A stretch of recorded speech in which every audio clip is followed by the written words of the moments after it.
ఎవరైనా మీకు చాలా కోపం తెప్పించినప్పుడు మీరు తిరిగి అరిచేవారిగా ఉంటున్నారా? లేక మౌనంగా ఉండడానికి ట్రై చేస్తున్నారా? అరిచేవారిగా ఉంటున్నాం అనే వాళ్ళే చాలామంది ఉంటారు. సరే, మీ బాస్‌కి మీకు ఆఫీస్‌లో గొడవ అయిందనుకోండి. మీ బాస్ మీకు చాలా కోపం తెప్పించాడనుకోండి. అప్పుడు కూడా మీ బాస్ పైన అరిచేస్తారా? అరవరు కదా!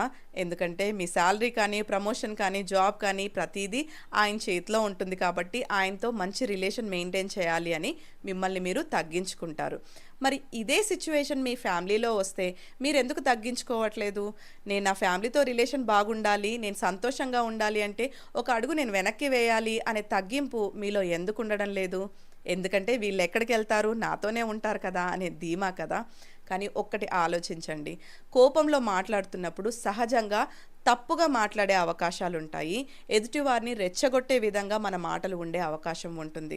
అలా కోపంతో మాట్లాడినప్పుడు మన చుట్టూ ఉన్న వాళ్ళు ఏదైనా తప్పుడు నిర్ణయాలు తీసుకోవచ్చు. ఆవేశంతో చేయకూడని పనులు కూడా చేయవచ్చు. కాబట్టి మీరు ఆఫీస్‌లో బాస్‌కే కాదు, ఇంట్లో ఫ్యామిలీ మెంబర్స్‌కి కూడా అంతే రెస్పెక్ట్ ఇచ్చి, ఆవేశం వచ్చినప్పుడు కొంచెం నెమ్మదిగా ఒక అడుగు వెనక్కి వేసి నిదానంగా మాట్లాడితే ఆ పరిస్థితుల్లో కుటుంబాన్ని కూల్చుకోవాలో, కట్టుకోవాలో అనేది మీ చేతిలోనే ఉంటుంది.